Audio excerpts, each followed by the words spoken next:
Video like जरूर कर लीजिए और ऐसे वीडियो लगातार फ्री में पाने के लिए चैनल को तुरंत सब्सक्राइब कर लीजिए और बेल आइकन को जरूर टैप कर लीजिए ताकि आगे भी सारे वीडियो आपको मिलते रहे। यूट्यूब में फॉलो करते हैं तो प्लीज ये वाला फ्री टेलीग्राम चैनल जरूर ज्वाइन कर लीजिएगा। सारे नोटिफिकेशन सारे अपडेट यहीं पे आते हैं, ध्यान रखिए।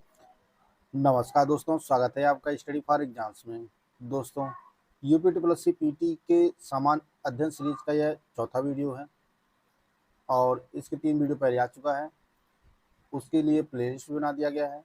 अगर आपने वो वीडियो नहीं देखा है तो उसको जरूर देख लीजिएगा। यूपीट्रिपलएससी पीटी के लिए हमारा पेड कोर्स भी चल रहा है और स्टडी फॉर सिविल सर्विस का जो ऑफिशियल नंबर है, यह नंबर दिया गया है। इस पर कॉल या व्हाट्सएप करके पेड ग्रुप की जानकारी प्राप्त कर सकते हैं। तो यह वीडियो शुरू करते हैं और देखते हैं आज का पहला प्रश्न। पहला प्रश्न है, हाल ही में प्रकाशित पुस्तक India's finance ministers different strokes किसने लिखा है? तो यह पुस्तक है ए.के. भट्टाचार्य की। ए.के. भट्टाचार्य द्वारा यह पुस्तक लिखी है, India's finance ministers different strokes. इसका ऑप्शन डी सही है। बंगाल का प्रथम गवर्नर जनरल कौन थे?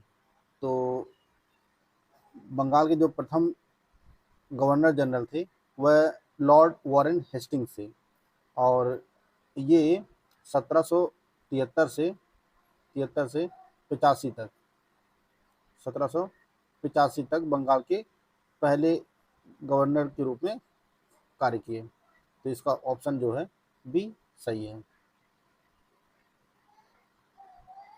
सलाल पनबिजली परियोजना किस नदी पर स्थित है? तो सलाल पनबिजली परियोजना जो है ये चिनाब नदी पर स्थित है और यह जम्मू कश्मीर में यह परियोजना स्थित है, चिनाब नदी पर। इसका ऑप्शन सी सही है। प्रथम लोकसभा चुनाव किस वर्ष हुआ था? तो प्रथम लोकसभा चुनाव जो है यह 1951-52 में हुआ था और यह चुनाव 489 सीटों पर हुआ था। 489 सीटों पर जो है यह चुनाव हुआ था। इसका ऑप्शन सी सही है। Yoga for one earth one health theme के साथ अंतर्राष्ट्रीय योग दिवस 2025 किस दिन मनाया गया? तो अंतर्राष्ट्रीय योग दिवस 2025 जो है वह 21 जून को मनाया गया। अंतर्राष्ट्रीय योग दिवस 21 जून को ही मनाया जाता है और 2025 की जो थीम रखी गई है, yoga for one earth one health, यह जो है 2025 की थीम है। इसका ऑप्शन सी सही है। और अंतर्राष्ट्रीय योग दिवस की जो शुरुआत हुई है, पहला जो अंतर्राष्ट्रीय योग दिवस मनाया गया था वह 2015 में मनाया गया था, 2015 में।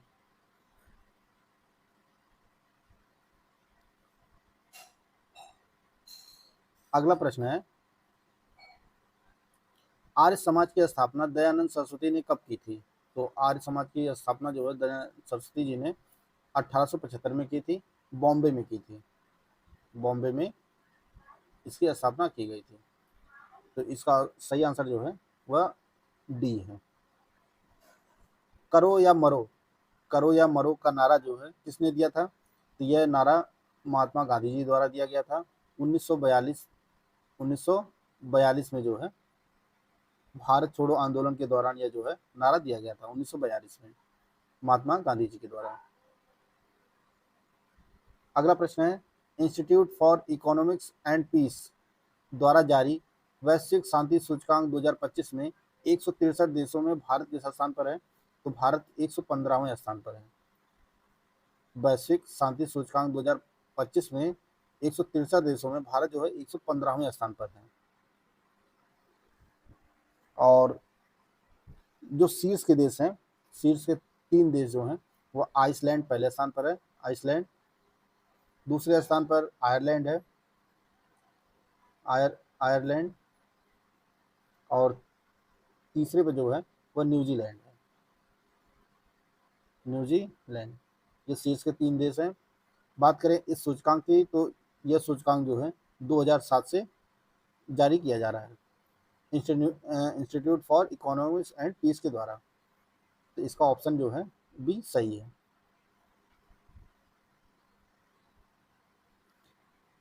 काजीरंगा राष्ट्रीय उद्यान किस राज्य में स्थित है? तो काजीरंगा राष्ट्रीय उद्यान जो है यह असम में स्थित है और यह एक सींग वाले जो गैंडे हैं उसके लिए प्रसिद्ध है। और काजीरंगा राष्ट्रीय उद्यान को 1974 में 1974 में इसे नेशनल पार्क का दर्जा दिया गया था और इसे 1985 में विश्व धरोहर में शामिल किया गया था यूनेस्को द्वारा 1985 में। इसका ऑप्शन बी सही है। कर्क रेखा नहीं गुजरती है, किस देश से नहीं गुजरती है? मिस्र से, ईरान से, भारत से, म्यांमार से या उपरोक्त में से कोई नहीं। तो इसका जो सही आंसर है वह है आपका ऑप्शन बी। कर्क रेखा जो है वह ईरान से नहीं गुजरती है, मिस्र से भी गुजरती है, भारत से, म्यांमार से, तीनों से गुजरती है, लेकिन ईरान से नहीं गुजरती है। कर्क रेखा पर जो है कुल 16 देश स्थित हैं। 16 देश जो है कर्क रेखा पर स्थित हैं। द गाइड नामक पुस्तक किसने लिखी थी? द गाइड नामक उपन्यास जो है किसके द्वारा लिखा गया है? तो यह आर के नारायण के द्वारा लिखा गया है और यह 1958 में प्रकाशित हुआ था। 1958 में। राज्यों के राज्यपाल की नियुक्ति से संबंधित अनुच्छेद कौन सा है? तो अनुच्छेद 155 जो है वह राज्यों के राज्यपाल की नियुक्ति से संबंधित है। इसका ऑप्शन सी सही है। नवंबर 2025 में 5वां खेलो इंडिया यूनिवर्सिटी गेम्स कहाँ आयोजित किए जाएंगे? तो 5वां खेलो इंडिया यूनिवर्सिटी गेम्स जो है जयपुर में आयोजित किए जाएंगे। राजस्थान के जयपुर में यह गेम्स आयोजित किए जाएंगे। कब आयोजित किए जाएंगे? नवंबर मंथ में। शिक्षा का अधिकार एक मौलिक अधिकार है जो कि संबंधित है। तो शिक्षा का जो अधिकार एक मौलिक अधिकार है वह अनुच्छेद 21A से संबंधित है और इसे जोड़ा गया था 86वें संविधान संशोधन जो 2002 में किया गया था।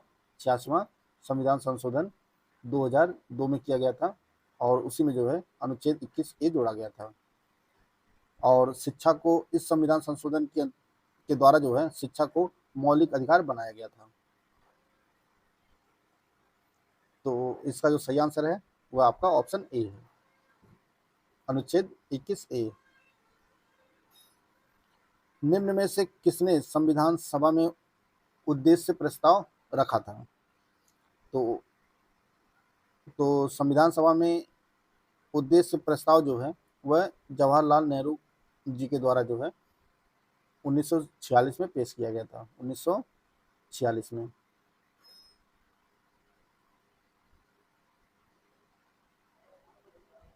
सुशासन दिवस कब मनाया जाता है? भारत में सुशासन दिवस जो है वह 25 दिसंबर को मनाया जाता है और यह दिवस अटल बिहारी वाजपेयी की जयंती के उपलक्ष्य में मनाया जाता है। इसका ऑप्शन सी सही है।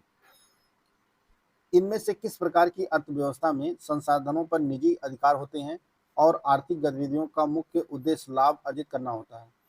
तो इसमें जो है पूंजीवादी व्यवस्था में जो है यह होता है। इसका ऑप्शन ए सही है।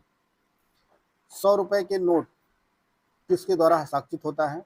तो यह आरबीआई के गवर्नर के द्वारा हस्ताक्षरित होता है। केवल 1 रुपए का जो नोट होता है 1 रुपए का, उस पर भारत सरकार के वित्त सचिव का हस्ताक्षर होता है। बाकी सभी नोटों पर जो है वह आरबीआई के गवर्नर का हस्ताक्षर होता है। इसका ऑप्शन ए सही है। हाल ही में किस एक्सप्रेसवे पर देश के सबसे आधुनिक एआई आधारित ट्रैफिक मैनेजमेंट सिस्टम एटीएमएस को शुरू किया गया है? तो यह सिस्टम जो है द्वारका एक्सप्रेसवे पर शुरू किया गया है और इसका जो संचालन है यह Indian highway management company limited IHMCL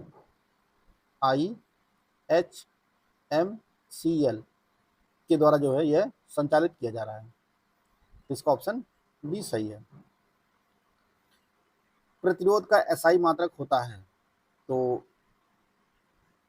प्रतिरोध का जो एसआई मात्रक होता है वह ओम होता है। फैराडे यह विद्युत धारिता धारिता का मात्रक होता है फैराडे। और वोल्ट जो है यह विभवांतर का